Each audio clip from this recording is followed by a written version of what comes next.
여기서 잠깐 드림렌즈에 대한 퀴즈를 풀어보고 설명을 이어나가겠습니다. 드림렌즈에 대한 설명으로 틀린 것은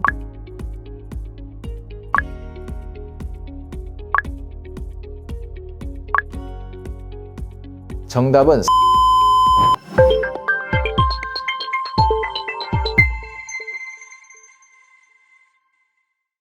안녕하세요. 인천을 대표하는 안과 유배랑과의 배희철 원장입니다.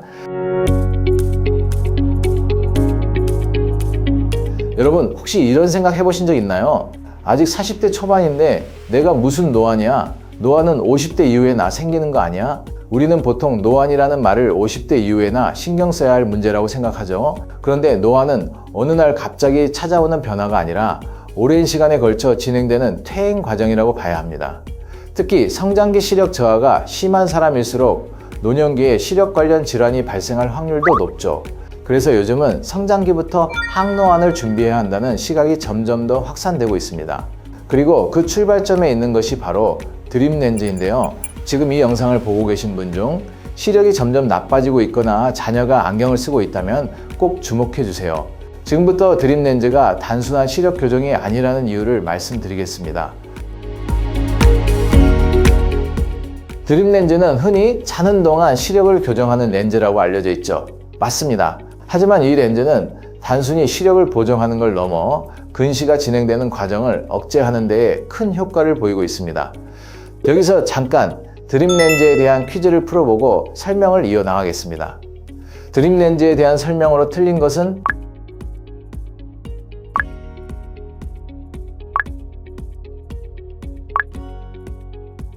정답은 4번입니다.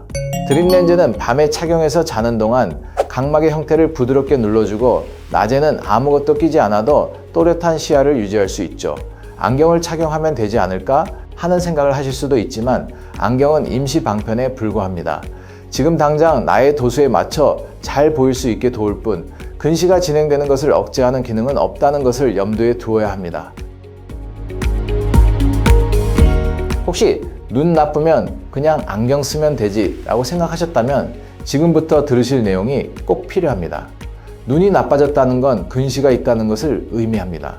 근시란 눈의 길이, 즉 안축장이 길어지면서 생깁니다. 안축장은 말 그대로 눈의 앞뒤 길이인데요. 이 길이가 길어질수록 근시가 심해지는 원리죠. 이때 눈이 비정상적으로 커지게 되면 망막이 당겨지고 시신경에 압력이 가해져 녹내장, 망막열공, 망막박리 등으로 연결될 수 있어요. 물론 어린아이들에게 녹내장, 망막열공 등의 질환이 생길 만큼 근시가 심화되지는 않을 겁니다. 하지만 나이가 들면서 점점 근시가 진행되면 이런 질환이 발현될 수 있게 된다는 것이죠. 그래서 안축장이 길어지는 것을 늦추거나 멈추게 할 수 있다면 좋겠죠. 이런 일을 돕는 게 바로 드림렌즈의 역할이라는 겁니다.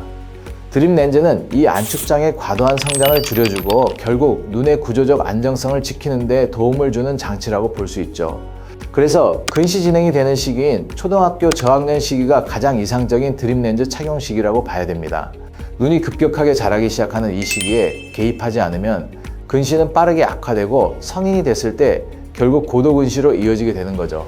안경은 단순히 뿌연 세상을 선명하게 만들어주는 도구일 뿐 근시 자체의 진행을 막는 능력은 없다는 점 꼭 기억하셔야 합니다.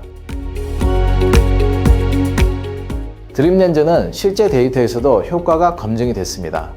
소아근시 억제 추적 장비로 확인한 결과 드림렌즈를 꾸준히 착용한 아동들은 눈의 길이, 즉 안축장 증가 속도가 일반 아이들보다 평균 40에서 50% 낮게 측정됐습니다. 예를 들어 아무런 시력 관리를 하지 않은 아이는 1년에 약 0.3mm 정도 안축장이 늘어나는 것이 평균적인 수치입니다. 그런데 드림렌즈를 착용한 아이들은 같은 기간 동안 안축장 증가가 0.2mm 미만으로 억제되었죠. 이 수치는 단순히 시력 도수가 덜 오르는 것을 의미하는 게 아닙니다. 눈의 형태가 덜 늘어나고 있다는 것, 즉 근본적인 눈 노화의 속도를 줄이고 있다는 점에서 항노안 관점에서 매우 의미 있는 결과라고 볼 수 있죠. 더 놀라운 건 유전적으로 고도근시 위험군에 속한 아이들에게서도 이런 억제 효과가 나타난다는 점입니다. 부모가 고도근시이거나 이미 시력이 빠르게 나빠지는 경향을 보였던 아이들이 드림렌즈 착용을 통해 초고도근시, 즉 시력이 -6 디옵터 이하로 심하게 나빠지는 걸 막고 마이너스 3에서 4 수준인 중등 도근시 상태로 억제된 사례가 많습니다. 실제로 제 두 딸들에게 드립 렌즈를 처방한 적이 있는데요. 저희 딸이 드립 렌즈를 착용하기 전 마이너스 2 디옵터까지 떨어진 적이 있습니다. 근시 추적 결과 고3 무렵에는 마이너스 10까지 떨어질 수 있다는 결과가 나왔죠. 그래서 드립 렌즈를 시작하게 됐는데요. 꾸준히 착용한 결과 고3 무렵 4.5 수준으로 근시 진행이 억제된 결과를 봤습니다. 만약 현재 자녀분이 안경을 착용 중이거나 근시가 진행되는 상황이라면 50여 가지 이상의 검사가 가능한 인천 대표 안과인 저희 유별안과를 내방해 보시기 바랍니다. 23년간 82만 명의 환자를 진료해온 경험을 바탕으로 진료해 드리겠습니다. 다음 시간에 더 흥미로운 드립렌즈 이야기로 찾아뵙겠습니다. 지금까지 인천의 대표 안과 유별안과 배희철 원장이었습니다. 감사합니다.